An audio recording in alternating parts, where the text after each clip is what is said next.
Hi, everyone. Hello. Hi. Hello. Those are some of my voices. Hello. Welcome. We're going to get started, and I hope there's enough seats. We're trying, and there's a few more along the wall, and little sitting space up front.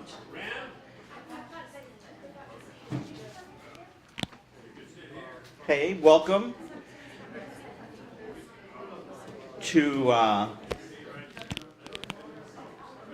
celebration of Ms. Julia Vinograd. There are bubbles all around the place, mostly on the tables. If anyone wants to bubble out at any point, please do. I'm Richard.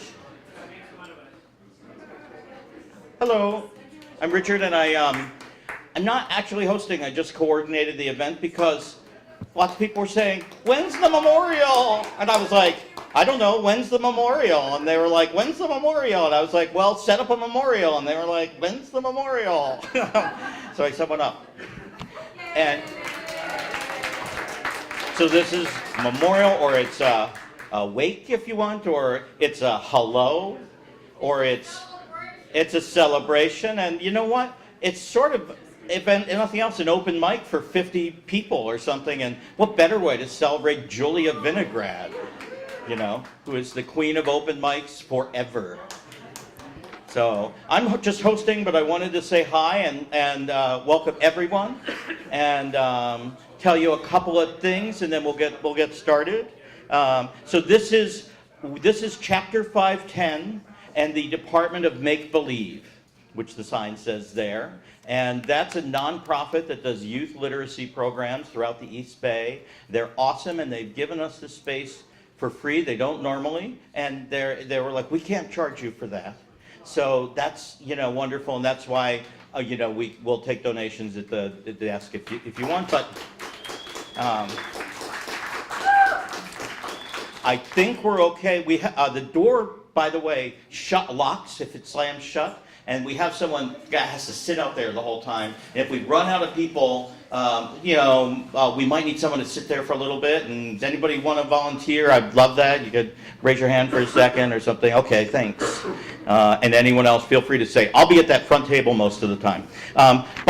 Important, bathrooms. There are 2 bathrooms. And right out here is this long hallway, and one of them is at the very end of the hallway, and the other one is, you go down it and turn right. And both of the bathrooms are gender neutral, which means they're for you. Get it? Go inside and use them. By the door here, there's a trash and a recycling can. Looks like there's an umbrella in one of them. I think that shouldn't, maybe not. But anyway, please throw trash and recycling in there. If the bag fills up, let me know, and I'll get a new one. Because we have to clean this place up exactly the way it looked when we leave, and that's the other thing. If anyone wants to stay afterwards and help for a little bit, it'll go fast. I hope there's enough seating. Please share. If you see someone who really looks like they could use a seat and you're spry, you know, tell them to sit on the floor and whatever. No. We're asking people to speak for 3 minutes, if possible. Listen, you know what? You should say what you need to say, you know, but at the same time, a lot of people should be able to say what they need to say. So we will have an open, and actually a few of Julia's close friends will come up at about 3 and speak for a little bit too. Bruce Isaacson's in from Las Vegas, for instance. The people who, you know, but still, you know, 3 minutes-ish. I'll be up there by the front, and you can ask me questions. There's also a book table next to me with a lot of Julia's books to buy if you want to fill out your collection. And also, by the way, some people have written poems for Julia, and some people are writing poems for Julia. And this is not for certain, but, you know, Bruce Isaacson of Zeitgeist Press and I were talking about maybe there should be a little anthology or chapbook or something of poems written for Julia. And if that sounds cool, there's these purple slips of paper there that just say where to submit them. We made an email address just to send poems for that. And so, you know, it's by the front table. And the last thing is, June 5th is sort of eternally in Berkeley Julia Vinograd Day, and it has been since 2006, is it, I think? And there will be a Julia Vinograd celebration in Berkeley June 5th. I'm just letting you, it's like a teaser. It's like a teaser trailer. So we'll get started. I'm going to actually start with a poem from Julia, because why not? And the best one that I could think of from her book Cannibal Carnival, selected poems 1986 to 96, is called My Own Epitaph, which I better write because I know too many poets. And sorry, but it is the perfect epitaph. By Julia Vinograd. When I am dead, please don't say nice things about me. I wasn't tall and thin and friendly. I was short and fat, and I stuttered between silences. I was me. Please don't remember someone you would rather have known. Don't just remember the poems I wrote. Remember the inconvenient rides I begged. And I always seemed to have a cold, and I was me. Every one of my toes were mine. Please don't remember someone else's toes. Oh, that's it here, isn't it? I often went to the flea market and bought things that reminded me of me. I liked mangoes, roast beef, and science fiction. Don't just say I was a good listener. Add that you sometimes wondered why.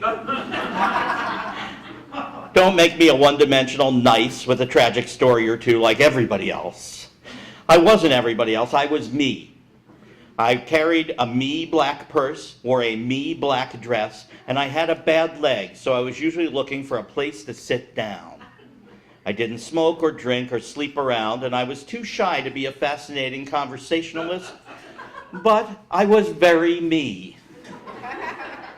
Remember my ringed fingers, my dirty fingernails, my mouth playing tennis on the telephone.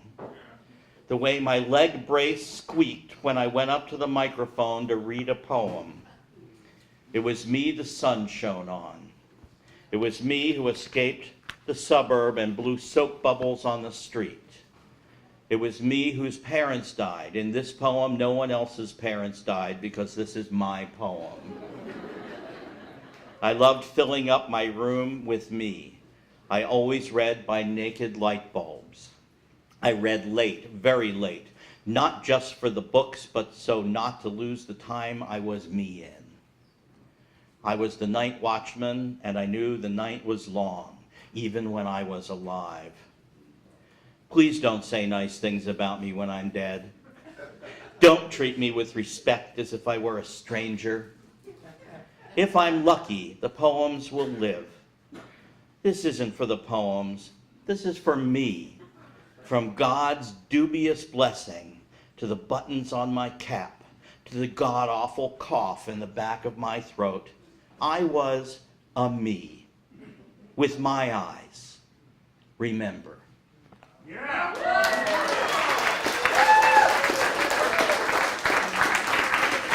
Julia, it's the perfect epitaph. So sorry, we're done. Yeah. I'm going to read a very short poem by someone who, an old friend of hers who can't be here, whose name is Ralph LaCharity, from Cincinnati. And if anyone knows Ralph, they know he reads as if he's possessed. And he does. And this is a little bit like him. It's called Vintage Vinograd. Slowly, sound as sense, holy her.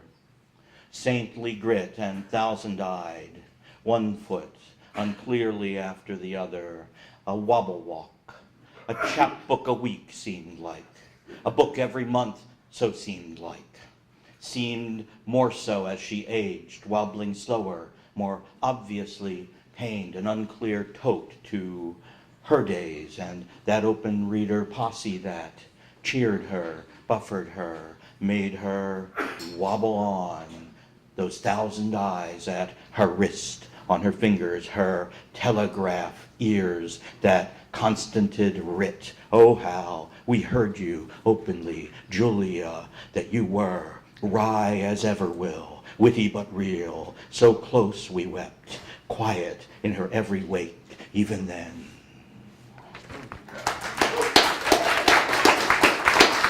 So we'll have a host for every hour, and our host is John Rowe, who will go till 2, so I guess a little under an hour, if that's okay. We'll do as many from the list as we can. Please be good with timing, and thank you and welcome.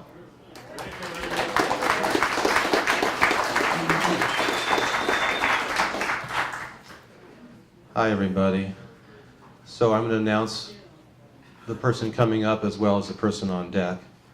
And just about the mic, I don't believe we can move or touch the mic. Is that correct? Can't hear you, Yeah. John. You want it louder? I'm just saying we can't move or touch the microphones because of the recording. I think we should be able to move So- it up or down. Can we move it up and down, Harold? I think so. Probably not a good idea. Okay. So lean over like I'm doing and talk into the microphone. There's a rocking chair there.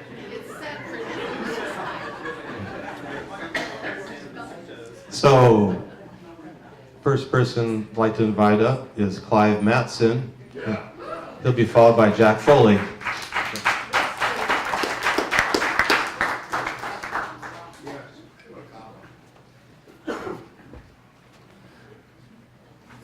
Man, I'm having a hard time with this. People dying. And Julia was around so long, it's like she's taken over part of our psyches, part of my psyche. And to have her gone is tough. But I love the Richard's intro and reading that Julia's obituary and that we should not say nice things about her. Too bad, Julia. That's the worst thing you could say. Yeah, right. Well, that sharp, lively, snarky, entertaining poetry, and I always related her in my mind to the early hippies